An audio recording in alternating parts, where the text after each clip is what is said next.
think about Hollywood of old, you always think, don't you, that Hollywood stars simply just got on, you know. The Hollywood studio system painted them to be these best of friends, turning up at premieres together, borrowing furs, of course, from the studio, tuxedos for the guys, pairing up stars, one famous, one not so famous, and then, of course, getting themselves snapped at one of those glitzy restaurants where everybody wanted to know exactly, all thanks to Hedda and Luella, who they were stepping out with.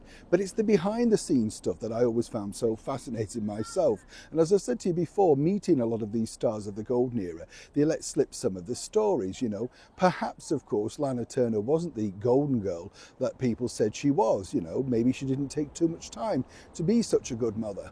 Or, of course, you could say that Joan Crawford was a better mother, depending on what you believe and what books you decided to read when they all came out. Remember those salacious books of the late 70s and early 80s like Detour? Oh yeah, some mommy dearest. But this particular story did make me smile because it's one of our favourite stars that has really endured, all thanks really to a perennial favourite every festive season.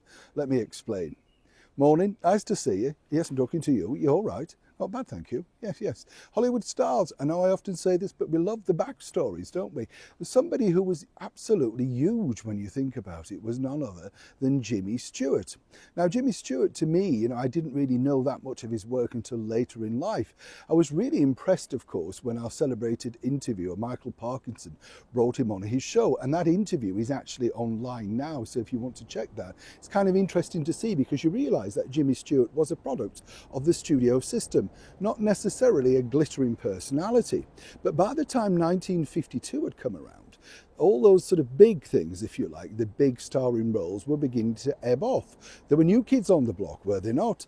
Tab Hunter, Rock Hudson, Marlon Brando, and suddenly the wholesome Jimmy Stewart with his drawl and his stuttering didn't seem nearly as interesting as it had been in It's a Wonderful Life.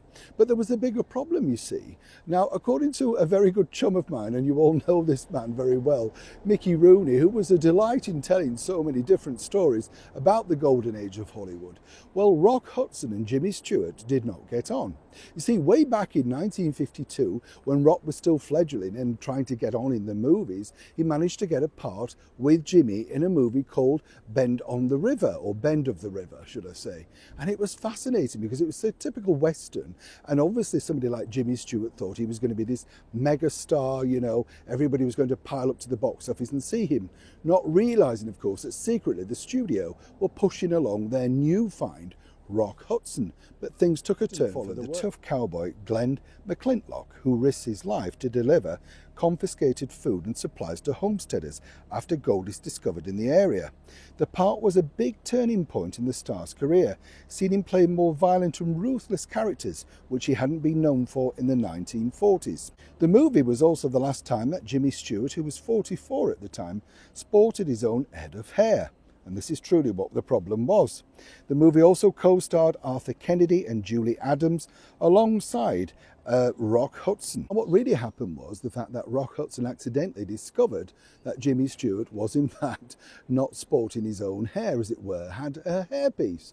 Now you can understand how to the very young Rock this was very amusing. This was because there was a fight scene near the river, and what happened was that Jimmy Stewart's hair flew off into the river. That's right. And more importantly, you see, Jimmy was slightly embarrassed. Rock was stunned and everybody else on the set knew, but not everybody did. And apparently Rock Hudson let slip to, shall we say, a gossip columnist, that in fact what you were looking at wasn't Jimmy Stewart's hair.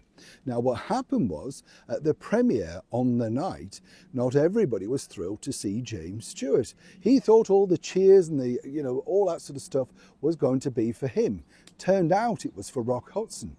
Further down the line, a rather cruel columnist said, "By the way, Jimmy, is that your real hair or is that your new wig that you wear in the movie?"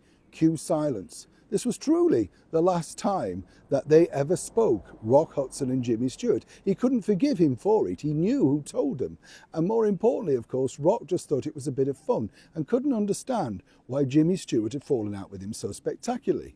Of course, Rock Hudson's career went on from strength to strength, and Jimmy carried on, still being a major star and very much loved around the world today.